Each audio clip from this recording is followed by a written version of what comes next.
My mother-in-law has her fists so deep in my husband that she's convinced him our son isn't his and to get tested. Fine, then I'll give them what they want with a fistful of divorce papers. This whole situation is embarrassing, and I'm just done with it. I've been with my husband for 5 years now, married for 3. Long story short, his mom has always been overwhelming and bold with her input on everything, to put it nicely. I genuinely think it's not fair to be mad at your partner for something he didn't do himself. He can't control what his mom does or says.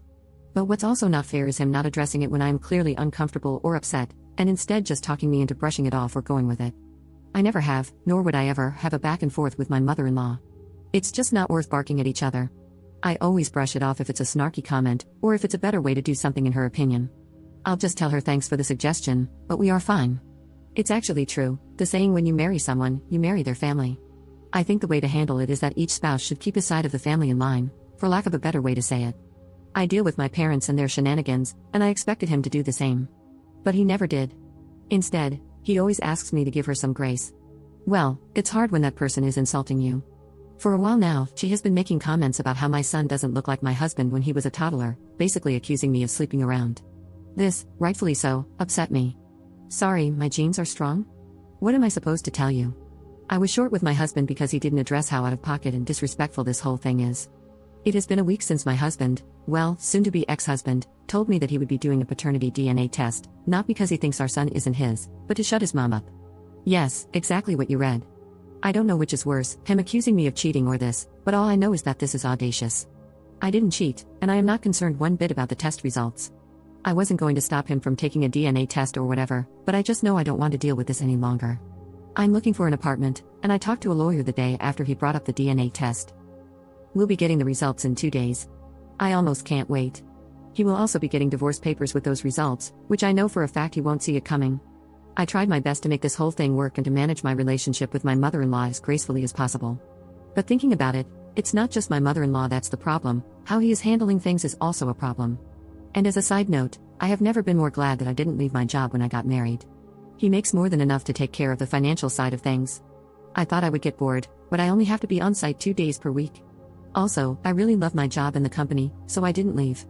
I know that divorce can be hard on kids, but I also experienced the other side. Living with 2 parents who hated each other and fought almost all the time is as hard, maybe even harder. They thought that staying together would be good for me and my siblings, but newsflash, it wasn't. It was traumatizing, to say the least. I don't want my son to live like that because, I'll tell you one thing, I just can't stand my husband anymore.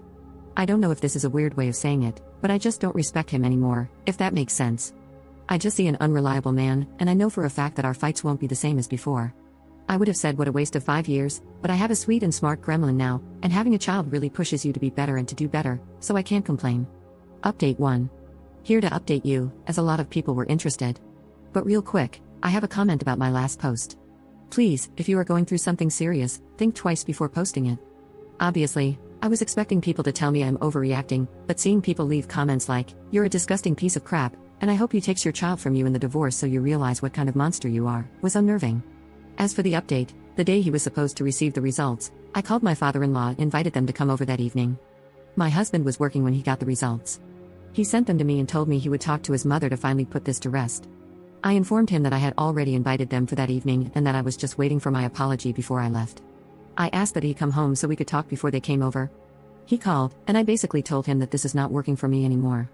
I've already talked to an attorney, filed for divorce, and it might be more expensive than a paternity test, but it would be more effective in making his mother happy.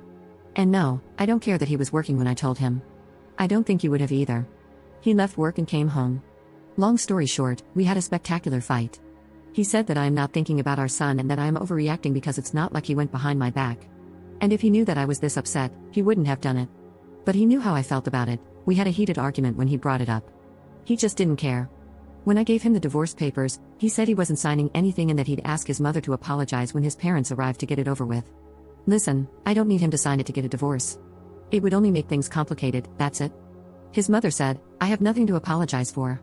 I'm not going to apologize for having suspicions. I didn't accuse you of anything, and you can leave if you want to." So that's that. I did leave that night because I wasn't going to get an apology, and he didn't seem to understand that him reinforcing that it's okay for her to do what she did is exactly why I want a divorce in the first place. He eventually told his parents he'd be coming over from time to time to check up on them, as he is their only child, and not to bother coming over anymore until she apologizes. She wasn't amused. She told me I am taking her son away and some whore would take my son too. She is not someone that you can talk to, I'll tell you that much. It's like talking to a wall. All she knows is insulting or being passive-aggressive on a good day. But anyway, we are not getting a divorce, at least not yet. We talked the day after. He said I can always file for a divorce, but we should at least try couples counseling because he doesn't want to co-parent. Edit.